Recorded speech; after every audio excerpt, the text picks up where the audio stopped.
बिस्मिल्लाहिर्रहमानिर्रहीम। अस्सलाम वालेकुम। मेरी आप सभी से इल्तिजा है कि एक मरतबा दुरूद इब्राहिमी पढ़ लीजिएगा। बिस्मिल्लाहिर्रहमानिर्रहीम।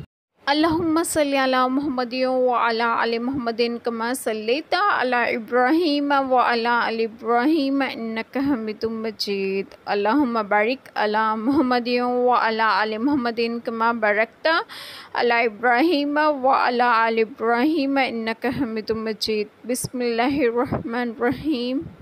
और जाहिल बोले, अल्लाह हमसे क्यों नहीं कलाम करता या हमें कोई निशानी मिले। इनसे अगलों ने भी ऐसी ही कही।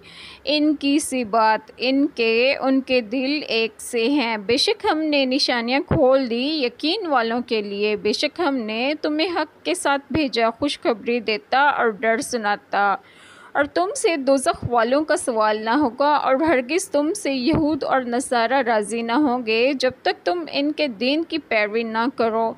तुम फरमा दो कि अल्लाह ही की हदायत है। और ऐ सुनने वाले, कैसे बाशद अगर तू इनकी ख्वाहिशों का पैरो हुआ बाद इसके कि तुझे इल्म आ चुका, तो अल्लाह से तेरा कोई बचाने वाला ना होगा और ना मददगार।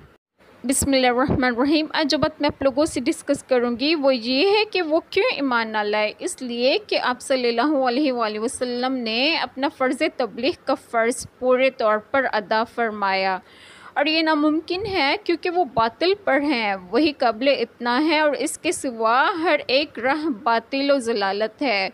ये ख़िताब उम्मत मुहम्मदिया को है कि जब तुमने जान लिया कि आप सल्लल्लाहु अलैहि वसल्लम तुम्हारे पास हक़ व हदायत लाए, तो तुम हरगिज़ कुफ़ार की ख्वाहिशों का इत्ना न करना। अगर ऐसा किया तो तुम्हें कोई अज़ाब इलाही से बचाने वाला नहीं होगा।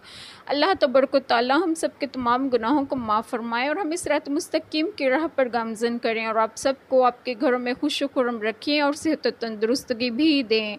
आमीन। जज़ाकल्लाह खैर।